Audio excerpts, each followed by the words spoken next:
Tenemos una muerte bajo custodia del Estado. Y por otro lado, un gobierno que se defiende, pero no con pruebas, sino con tecnicismos. Esta es la historia de una batalla legal que, la verdad, pone a prueba los mismísimos límites de la justicia internacional. Y es que justo esa pregunta es la que resonaba en los pasillos de la Corte Interamericana de Derechos Humanos, marcando el inicio de lo que sería un enfrentamiento legal bastante tenso. Fíjense, antes de que la corte pudiera siquiera entrar al fondo y preguntar qué le pasó a este hombre mientras estaba detenido, tuvo que resolver otra cosa primero: si el caso, para empezar, debía ser escuchado. Entonces, teníamos frente a frente, por un lado, a la Comisión Interamericana, que estaba ahí argumentando a favor de los derechos de la víctima, y del otro al gobierno de Surinam, sosteniendo que todo el caso estaba mal planteado desde el principio. Ok, ¿y cómo es que llegaron a este punto? Para entender bien todo el pleito legal, tenemos que regresarnos un poco y conocer la historia humana que está detrás de todos estos argumentos. Todo arranca en diciembre de 1988.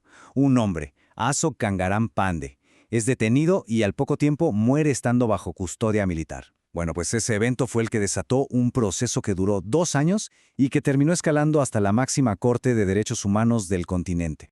La versión oficial, lo que dijeron las autoridades, fue que se trató de un suicidio.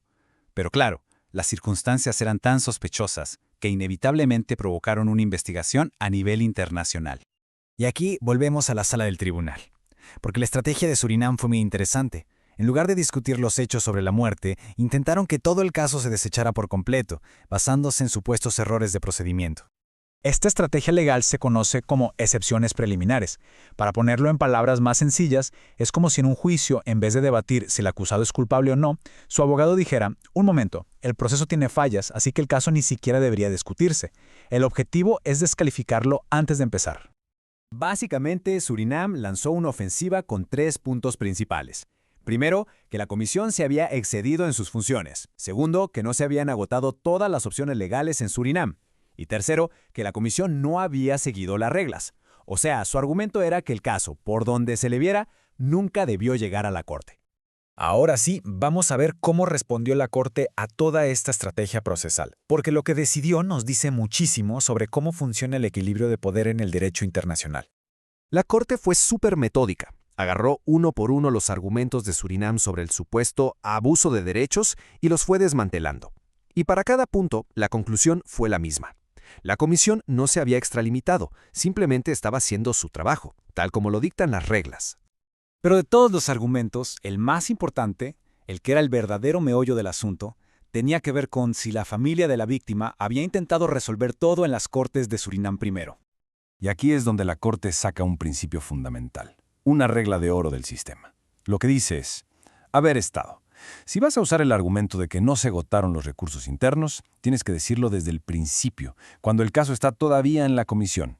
No te puedes guardar esa carta para usarla después. Y bueno, pues ese fue el error clave de Surinam.